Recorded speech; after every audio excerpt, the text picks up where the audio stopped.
Hi Pisces, and welcome to your January Lenormand and Tarot reading. I'm going to use the Magic Soul Tarot today. We're going to put this aside just for a few moments because I want to start with the Lenormand cards first. Now, if you don't know the Lenormand, it is a method that is from France and Germany. So mostly known in France and Germany. It's pretty much everybody in Germany knows the Lenormand. So yes, I'm very happy, as you can hear, I'm from Germany, and I'm very happy to present you Germany's method of divination. So let's start with the reading. Pisces, Sun, Moon, Rising, Venus in January. Pisces, Sun, Moon, Rising, Venus in January. Sun, Moon, Rising, Venus, Pisces for January. Okay. The Mice, something is bothering you. Let's see. Something is bothering you connected to your family, your house, the place you're living in. We're going to go deeper into the reading as soon as all of the cards are on the table. Okay.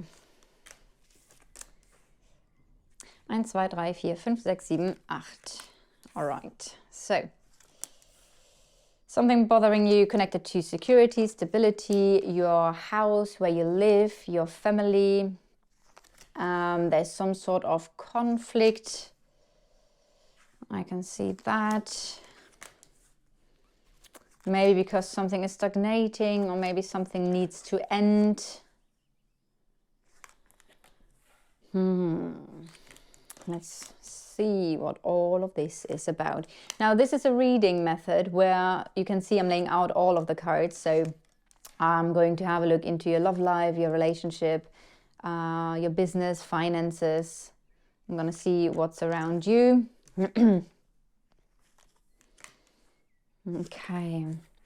Well, that's interesting. So there's a very significant relationship where this thing that is bothering you, this conflict, is connected to. I can see there's love for this person. I can see there is, oh, look at this. That's lovely. There's love between you. So the love is connecting you. That's nice. You're both very close to each other. So that's good as well. Let's see what all of this is about. Ooh, but there's something connected to karma or connected to some sort of heavy burden energy when it comes to the other person as well. All right. Oh my good. Yeah. Okay. Okay. Before we go deeper into the Lenormand, I would like to know the main energy. What's the main energy for January for Pisces, Sun, Moon, Rising, Venus? The main energy, please, for Pisces. Well, 2 cards. All right. Oh, wow. So 8 of Cups and the 4 of Pentacles. So it is about security and stability in a way. And there's some weird dynamic between letting go and holding on. Something you want or need to let go of emotionally, but then also you're kind of like holding on to what's known, holding on to some sort of stable foundation or stability. What's the main challenge? What's the biggest challenge here? The 7 of Swords. Some sort of strategy. Having a good strategy, maybe. Could be some sort of caution. Let's go into the advice. What's the advice for Pisces? Decision, something connected to making a choice. Where, yeah, that choice is kind of like connected to the conflict I see. So where is the month of January developing to? I want to pull another card for that. It's the Moon, some sort of insecurity or fears. Maybe something that you can't really see. The King of Swords. connected to some sort of communication. Let's get another one for those, and then we're going to go into your reading. The King of Swords. Can I get more information about the Moon and the King of Swords and the World? Okay. Okie dokie. So how are we going to do that? Let's do it like that. A little bit different. Okay. Good. Right, so the main energy, holding on, letting go, emotionally distant, stability, security being a big part here. What we can see here between you and another person is love, absolutely. And there is some sort of communication. You are in the house of communication, so it does seem like you are communicating here. What are you communicating? You might even, so now it's a very interesting thing because that connects to the fish. The fish are up here, but that's the house of the fish. So I can see the communication. What's the communication about? Now with the fish, usually this is my card for finances, but especially when it comes to relationships, it can also mean that this is a card for feelings. So you might communicate your feelings connected to a situation here. There is happiness, success. Basically, the best card of you is underneath you. So that could mean that you are very positive and very optimistic, or you're in general very successful, very confident, confident in that communication. There might be some sort of offer connected to the other person here. And I can see this person is in the house for your relationship, but then the relationship is a little bit overburdened. And what's the burden here? It's in the house of the Moon. The Moon in Lenormand is slightly different, but we have the Moon here as well. So I'm going to use this now. It's funny, I just had the same or a similar thing with Aquarius. Not connected to the Moon card, but in relation to how I read the cards now. So there is something that is like a heavy burden, a karmic lesson, a lesson that is connected to fears, insecurities that are being triggered here, connected to the other person. I can see this here as well. The fear of loss might be part of a conflict and a heavy burden connected to the other person.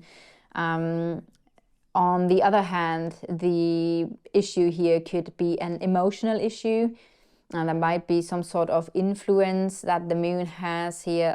So your emotions, your maybe heavy emotions, or something that is like that you're carrying with you, like a burden, like an emotional burden, has some sort of influence here onto those worries and fears and insecurities.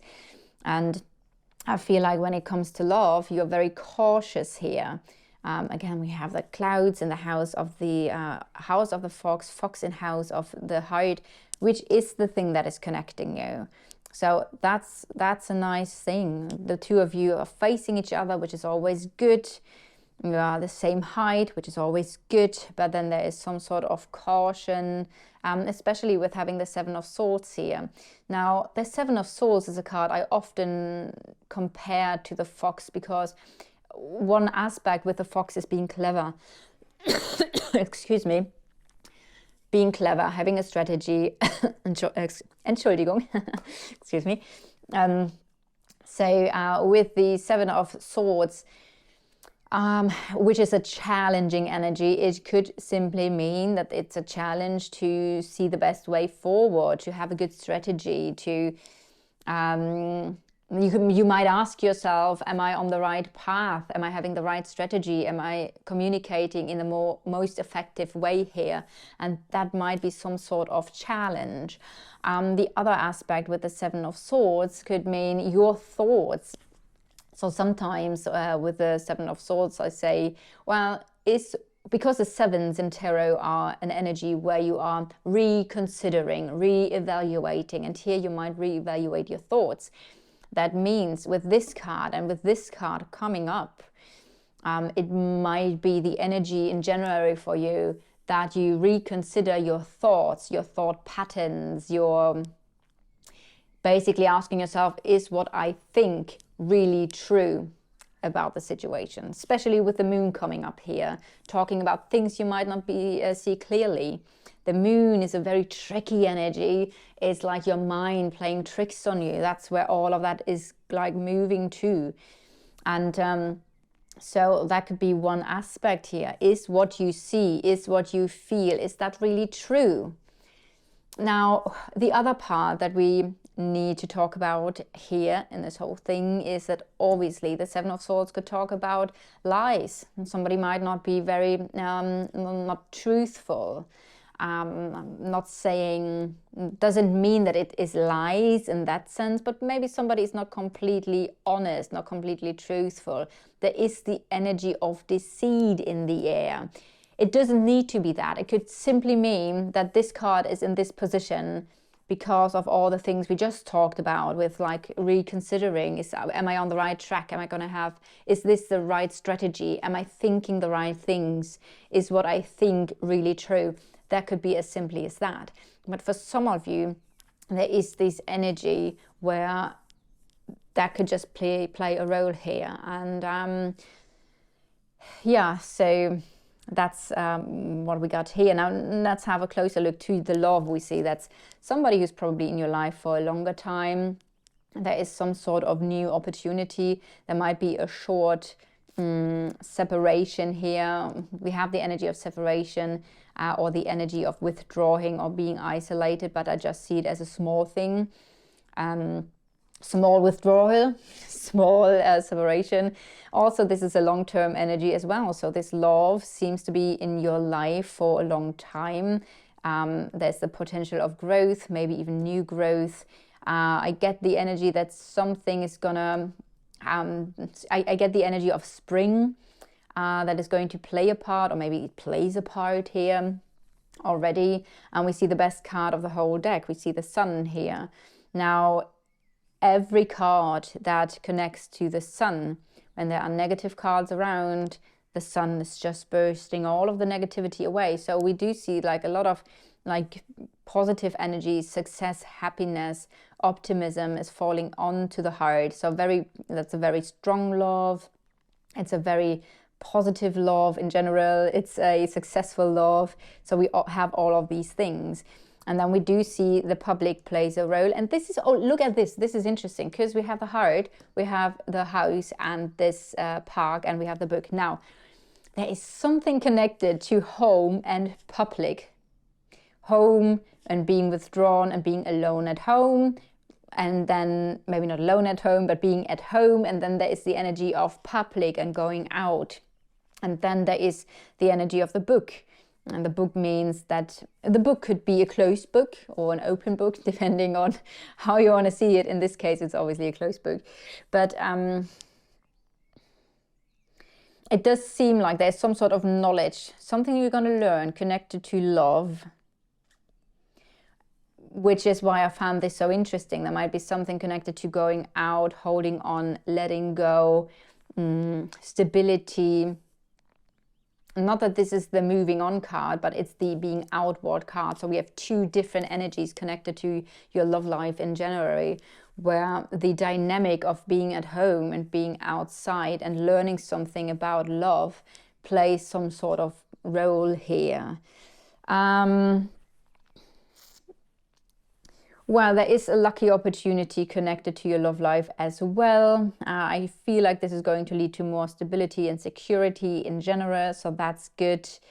But what's bothering you here, I feel like, well, it doesn't always need to be a bother with the tower, but tower could also talk about the opportunity to be independent. So there might be something growing that is connected to some sort of opportunity and being independent. For some reason, I still get like spring for you, and maybe even February, the 19th of February might be something that plays a part here.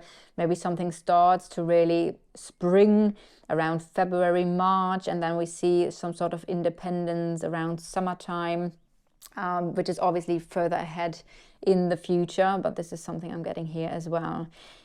We do see there's a very destined love, so that's nice as well, and some sort of decision that is connected to the conflict that you have here. I want to move a little bit further and look at the relationship. Like I said already, there is some sort of burden, some sort of karma playing out, which might be something connected to your emotions. There is stress and nervousness connected to the relationship. Also in your house is a scythe. Now the scythe could talk about some sort of how do you say, wounds. Okay, so you can hurt yourself with the scythe. So maybe you feel a little bit hurt when it comes to that connection, the relationship.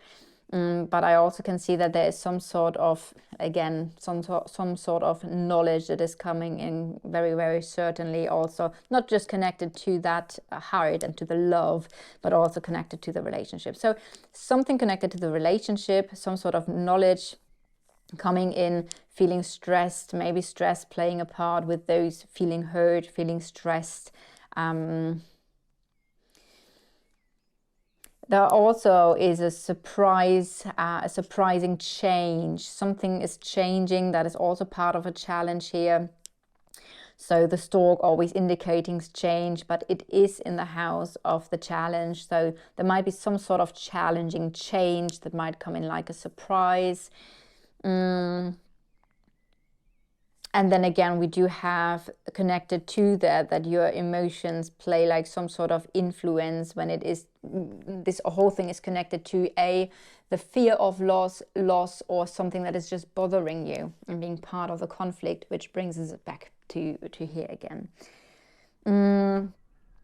Connected to work, what I can see connected to work here is like a really strong change. Something connected to work and stability is really changing. It's destined. It's going to bring in stable and secure finances. There are new finances on the horizon.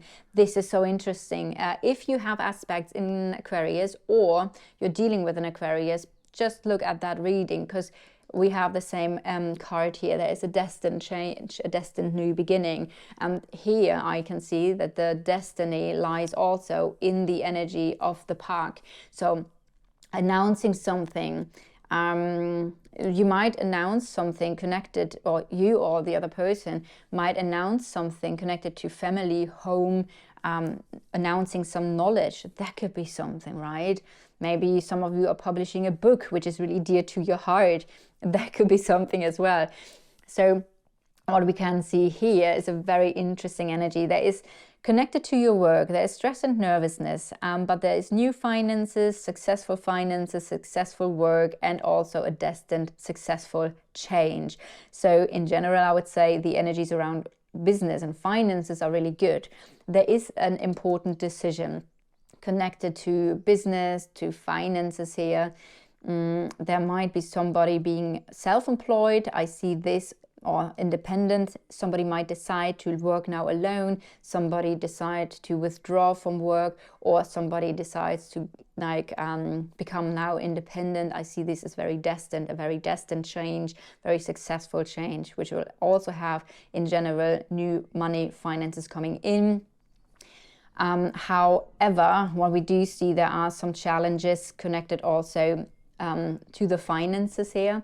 So it might be a challenging time in January when it comes to finances, because there might be some things unclear, because we have maybe some sort of stagnation while you are in that period of change, while new finances are coming in.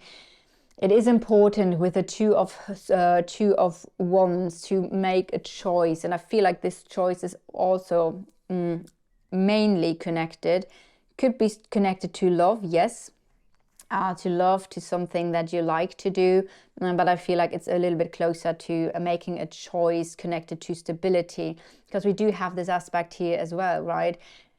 These don't need to be opposites. It could simply mean that you're letting go of something, that you're moving on in order to find more stability, to get a stable foundation here.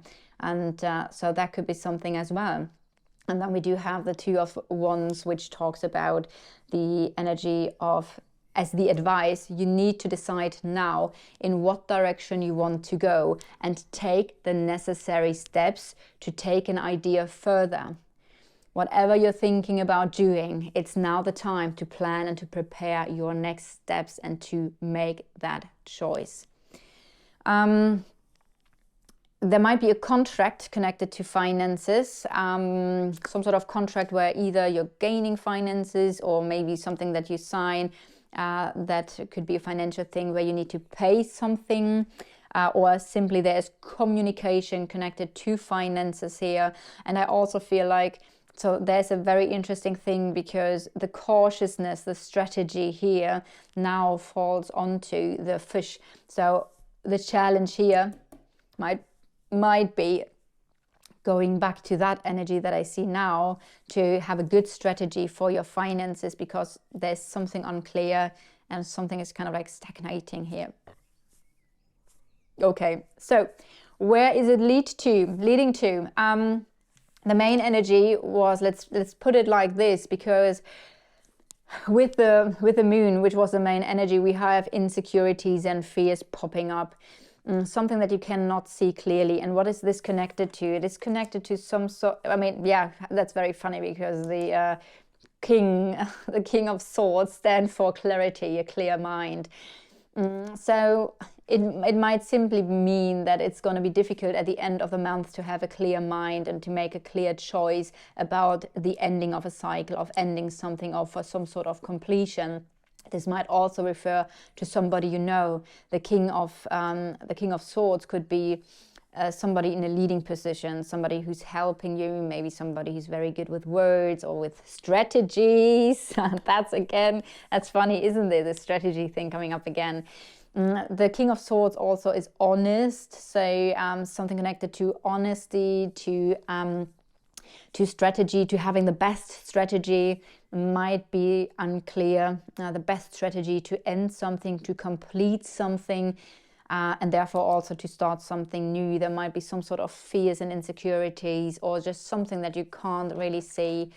At the bottom of the deck, I'm just being guided to look at this, the Seven of Pentacles. So this tells me that it's important to wait for the right timing here. Something connected to this energy,